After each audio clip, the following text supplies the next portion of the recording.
Okay, Norma's here, so the party can start. Good morning, everybody. My name is Kristen Kent, and I am part of the resident engagement team here at the Hearthstone. This is our team. We have Pedro. Today is his first official day as the head of our team. Lance didn't make the picture. Louisa, who we all know and love, right here. Nancy, I think she's in the house. Lan, Eric, that was Eric, and me. We are pretty new here. Nancy's been here the longest at just over a year, and I've been here for 10 months. So Lance didn't make the picture, but he did assemble a really great team. This team is emotionally intelligent and well-educated, so I think you're in good hands. You're also very cute. Oh! You finally see us without our masks. Okay, so each one of us in this team is starting to be tasked with something in the independent living community. And among my obligations and pleasures is to be part of the lecture team with Penny. And I was thinking to myself, okay, we gotta fill 4 slots every month. I like to public speak, but I don't really have any stories that are good enough. Oh, wait a minute, my brother does. This is the incredible story of my brother Steve, an incredible person. This is the Brimmer family. I was born Brimmer, and Steve is over there on the left. I'm the youngest and the cutest. You have the most hair, too. And I have the most hair. Now, Steve lives in Monterey, California. Have you been to Monterey? Yes. Okay. You can clearly see the bay, Monterey Bay, right here. This is Monterey County. The bay is at the top of Monterey County and the bottom of Santa Cruz County. Moving in on the bay a little bit, Monterey Bay is a national marine sanctuary, and it has been since 1992. There are 15 national marine sanctuaries in the country. Monterey Bay is the biggest one. It stretches from just north of the Golden Gate Bridge down to San Luis Obispo, here. Covers 6,000 square miles of ocean. At the bottom of the bay is Monterey City, where Steve lives with his wife, Brita, and his 2 daughters, who are both graduated from college and studied environment and marine science. At the top of the bay is Santa Cruz and Aptos, the warmest part of the bay, and also the location of a place called Shark Park, which is new as of 2014, when a warm blob of water moved up the coast and warmed up the bay. So Shark Park might play a part in this story. Okay, national marine sanctuaries are areas of the marine environment with a special conservation, recreational, ecological, historical, cultural, archaeologic, or aesthetic quality. Monterey Bay is teeming with life. And it's protected such that you can't drill for oil and you can't mine the floor of the bay. You can still swim and fish and things like that. Zooming in closer, this is Monterey City. Steve and his family live up the hill from the Monterey Bay Aquarium where they volunteer. And Steve is retired 2 years ago, and he's a triathlete. So he and his wife have been competing in triathlons for a decade. And he swims every Saturday with a group of people called the kelp crawlers. They're called the kelp crawlers because when they started swimming, they were right on top of the kelp. There was so much of it. Kelp's vital to the ecosystem of the bay, etc. Today, there's no kelp. That's related to climate change, and it's also related to our story. So every Saturday, they swim in this 55-degree water with a wetsuit. Their head is covered, their feet are covered. And he came to love this cold water swimming. Every Saturday, he and his group would head out from Lover's Point, you can see there, and swim for a mile or a mile and a half in different directions. And then Steve would also swim on his own another day of the week, or maybe 2 other days of the week, or he'd run or he'd bike, staying fit. Now, on this one particular day, it was a Wednesday. It was June 22, 2022, and Steve was out swimming by himself. So he left Lover's Point, as he tends to do, and swam around the tip here, down this way, about 3/4 of a mile, and then swam back and was 150 yards from shore when, out of the blue, he was attacked by an adult great white shark. So if I can give you a visual, if you can imagine, this is his head and these are his feet. He's swimming along. The shark came up literally from like the Jaws poster, took him up out of the water as though he were a seal, brought him down to the bottom and spit him out. So the bite went across his abdomen and across his thighs. So he's just been spit out by a great white shark, and he's sitting there, and the shark is looking at him, 20 feet down. Eye contact. So he pushed at it, and he kicked at it, and he swam to the top, and he started to scream bloody murder. It was a very clear day, so the sound carried very well, and everyone around him could hear that this was no joke. This was an emergency. 100 yards away were this couple on stand-up paddleboards. They were vacationing for their 10th wedding anniversary in Monterey Bay. He, a police officer, she, a nurse. So they hear the screaming, and they start going towards him. And they can see the water is full of blood. On the beach is a guy named Heath. He's a surf instructor and ocean safety instructor. He's there with a group of kids from Kansas City learning about the ocean and ocean safety. He hears the scream. He takes 2 surfboards, piles one on top of the other, and busts a move out to Steve. So the 3 of them together managed to pull him on the board. He was face down on the board, and Heath got in front of him and said, "Hold my ankle." So Steve grabbed his ankle while he started to paddle. The nurse, named Amy, could see that Steve was not going to be able to stay on the board. His legs were severed. He was going to flop off. So she jumped into the water and held his legs and started kicking. So as they're reaching the beach, by the way, the police officer had already called 911. He had his cell phone on him when he was on the board. As they reach the beach, the EMS team is arriving up top. On the beach that day, vacationing independently, were 2 ICU nurses and a physician. The police officer is shouting, "Tourniquets," and you can see in the video that people are already taking off their own t-shirts, grabbing their towels, and whipping them into tourniquets. So within 5 minutes of hitting the beach, his 2 thighs and left arm were tourniqueted, and his big abdominal wound was packed, and they stopped the bleeding. The EMS team got him into the ambulance and drove the 28 miles to the Natividad Trauma Center, because there is a trauma center near Monterey. It's only been there 8 years. Without it, he doesn't make it. In the ambulance on the way, they're saying to him, "Stay with us, stay with us." And he's thinking, "I can breathe. I might make it. I guess my lungs are okay."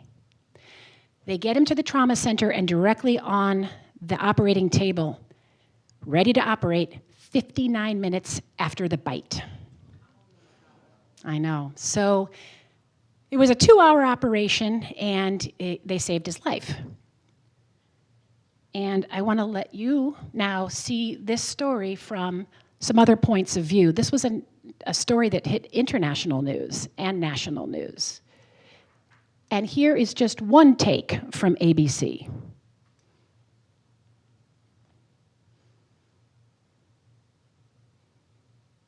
The new details about that horrifying shark encounter just off the California coast. We're learning more now about the victim and his very serious injuries. Will Carr with the story for us. This morning, we're learning more about that horrifying great white shark bite off the coast of California. We're getting a report that somebody got attacked by a shark. Steve Brummer now recovering in intensive care after suffering significant injuries to both his legs and his stomach. Surveillance footage capturing the moment two paddleboarders and a surfer raced to Brummer, who had been swimming at Lovers Point Beach. Doctors say he's in fair condition, but lucky to be alive. The 62-year-old triathlete who survived sharing a statement while hospitalized, saying, "I was lying in the ambulance and I thought, my lungs are good, I can breathe. So I didn't know if I was going to bleed to death, but my lungs were good." Brummer grateful that a nurse, policeman, and others who spotted him applied tourniquets and got him to shore. He said, "I was very unlucky, and then I was very lucky." It was one of the first things he said to me. This attack comes amid a soaring number of shark sightings in California. 10 years ago, researchers were tagging around 4 sharks a year. They tell us last year alone, they tagged 50 sharks, and if they had the proper resources, they could have tagged 100 here along Southern California's coastline. In just the past day, shark researcher Chris Lowe and his team tagging a 7.5-foot and a 6.5-foot white shark off the coast of San Diego. The rise in sightings stretching the state. Lowe saying they're finding shark habitats along the southern and central Keep going till it reaches coast, here. particularly in the summer and spring. Right there. See how far north it goes?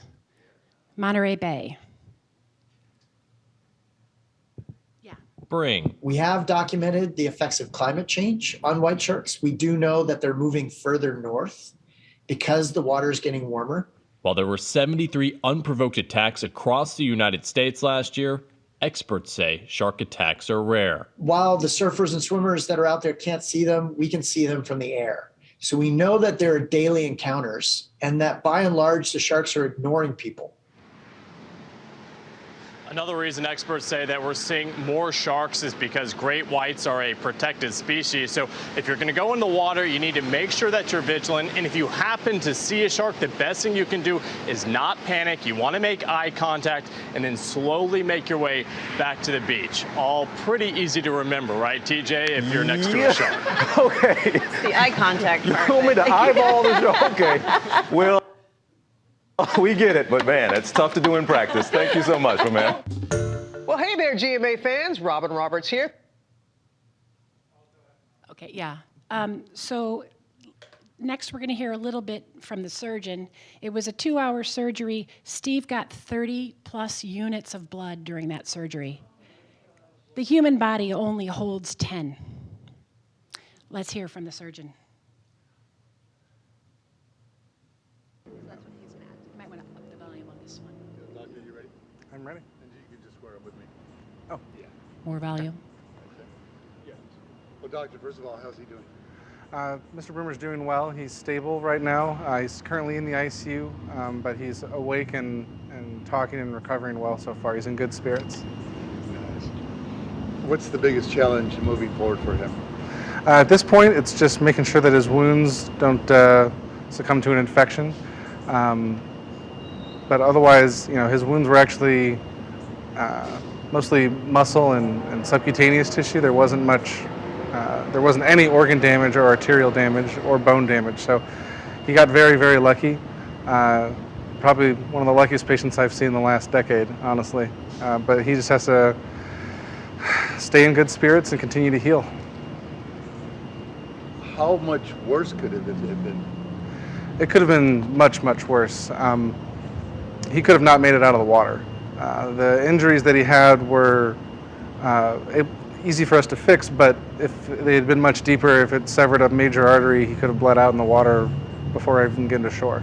So it could have been much, much worse. Wow. And is this like one of those things that we hear, oh, an inch away from an artery, a couple of inches away from a major artery puncture? This was millimeters, a millimeter away from an artery. Actually, in one of the open wounds on his abdomen, you could see clearly one of the major arteries that feeds the leg on the right side, and that was clearly exposed as if a surgeon had dissected it. So this laceration was literally millimeters away from killing him. In case you didn't catch that, the surgeon said the bite was a millimeter away from an artery. In one of the open wounds on his abdomen, one of the major arteries that feeds the leg was clearly exposed as if a surgeon had dissected it. So this laceration was literally a millimeter away from killing him. So in that surgery, he had, I think, 100 stitches and, like I said, 30 units of blood and plasma. And just a little side note about the anesthesiologist. He came back to see Steve 2 days after the surgery, and he said, you know, when I heard a 62-year-old bleeding out from a shark bite was on the way, I really didn't have much hope for you. But then I saw your heart. He said, you have the heart of a 25-year-old because he exercises so much. And then the anesthesiologist said, oh, and by the way, I've started running.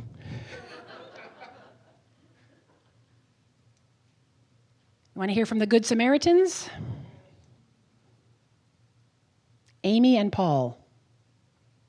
Yes, we have been to Lover's Point before. In fact, we took our daughter there a couple summers ago to go swimming. It's just a very peaceful little cove with the beach, and there's a lot of, you know, kids and families that go there to swim because it's placid waters. And so we have been there in the past, and it's a beautiful place. I mean, there's a lot of marine life, which is one of the main reasons we go to Monterey to do things like paddleboarding. But I've never seen or heard of a shark being that close to shore. So it was pretty unexpected all around, I think. We were making our way back to shore because we felt like we had kind of gone out and done enough. So as we're making, we hear someone crying for help, and it was a very loud and distinct cry. It sounded like this man was really in desperate need. And at first, we were kind of far away from him, so we couldn't tell if it was a training exercise. There was a lot of lifeguards in the area doing training, and there was also a surf class they were doing at that moment as well. So we weren't sure if this was part of a training exercise or if this was a real serious situation. And so Paul decides to just start going as fast as he can to get to the person. And as we get closer, we see all this blood, and Steve's got lacerations all over him, and then we know it's definitely a real serious situation. Or you're like, oh, shoot. Well, obviously somebody crying for help is something we want to be able to respond to and get there as quickly as possible. And treat any injuries that we can find, and of course start assessing the victim as soon as possible. So as soon as I saw the deep lacerations on his arm and his leg, I knew that we were going to need some tourniquets for controlling any type of blood loss. And we're just so thankful that there was a group of people on the shore with even more medical experience than I have that were prepared to apply tourniquets and pressure dressings and get him to the hospital as quickly as possible. Definitely. I was very fearful. I was actually holding onto Steve's legs while he was on the surfboard. The surfer was in front. He was paddling to shore as fast as he could, and then Steve was holding onto the surfer's foot, and then I was behind trying to keep Steve's legs on the surfboard, but his one leg was severed, so it kept kind of flopping off into the water and creating a lot of blood. And I found myself swimming in the sea of blood, and I was petrified that the shark could be under there still, and I could be the next victim.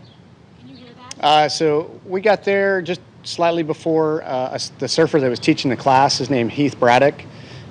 He had the mindfulness to bring a second surfboard out so we could pull the victim onto the surfboard and paddle him ashore a lot quicker than we could have just trying to get him onto one of our boards.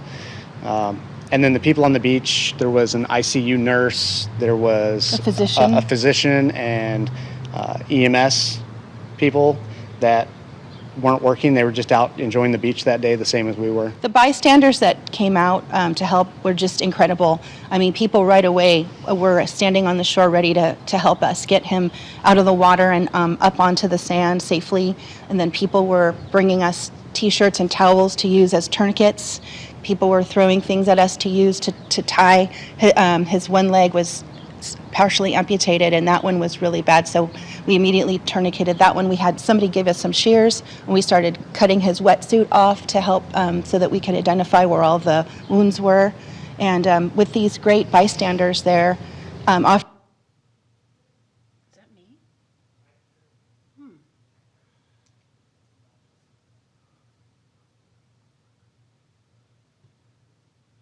Sorry, folks.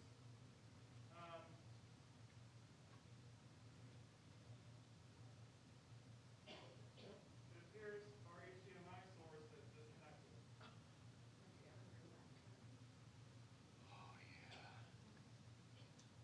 I feel your pain. Yeah. Is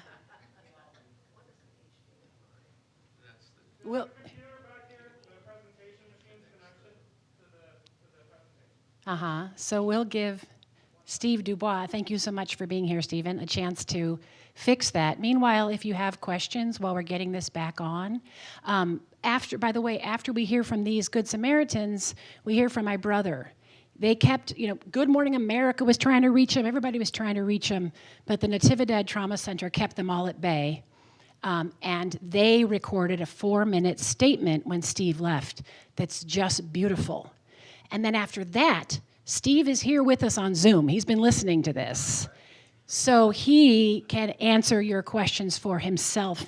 And this talk, this story touches on so many things. It touches on climate change, on shark behavior, on the EMS system, on paying your taxes, on giving blood, on community support. And surprisingly, and I think most beautifully, it also centers on joy, which I hope Steve will tell you about if we get this going again.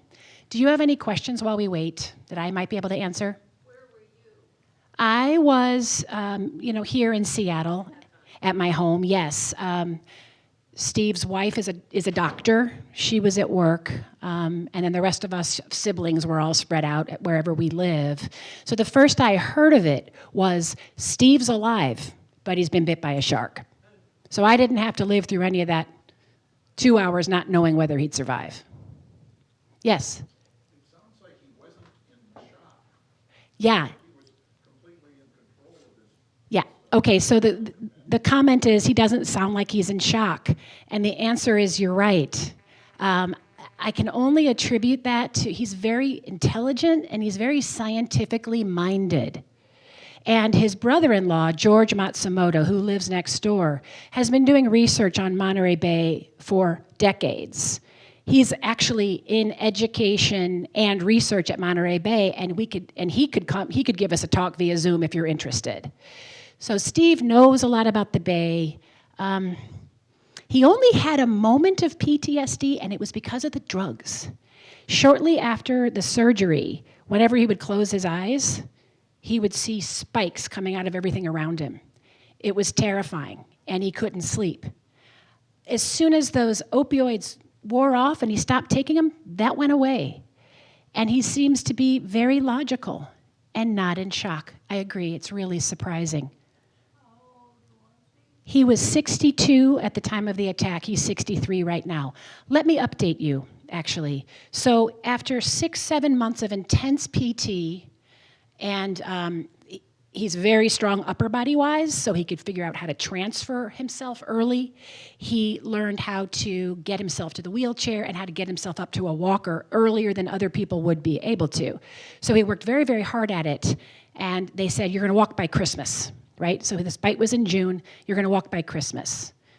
A couple weeks before Christmas, they got this very bad news that in fact the nerves on the right leg were too damaged, and he can't move his right leg, so that he will never be able to walk without a walker. So that was a blow, right? But then they went to a specialist at Stanford in nerves who said, we can open that leg and we can graft nerves from other part of your body into the nerves around the knee. And there's a 70% chance they'll grow back if they're not separated more than 4 inches. So Steve is 6 days out of that surgery. The results were not perfect. There was, the biggest nerve was too far apart. It was over 4 inches. But there are some auxiliary nerves or other nerves that they were able to graft into his knee. Now, if those grow back, they said, okay, in 6 to 9 months, you may be able to walk without a walker. So Steve said, well, I'm going to walk by Christmas. I just had the wrong year. Yeah. Well, we don't know. He's only 6 days out of that surgery. In fact, I got the idea for this talk the day before his surgery, and I thought, well, I'm not going to call and ask him if this is okay. I'm just going to plan this thing. And then 3 days after surgery, I called and I said, so Steve, I'm going to give this talk. What do you think? He said, oh, that's great. Do you want me to zoom in? Yeah, I want you to zoom in. Oh my gosh. And I didn't want to just let him do the whole talk because I want to meet you as a resident engagement person, and I want some glory too. No, that's a joke. Because he tells this story all the time. And honestly, he's more interested now in talking about things he's learned from it, the things that he's passionate about, having gone through this, that he can tell you about if we get this connection back on. In fact, I'm going to text him. Oh, Steve. Oh. Steve is still on the Zoom meeting, so he can apparently hear all this. So I hope I'm getting it all right. Yeah. That's fine. We don't need to record. We just need to get Steve.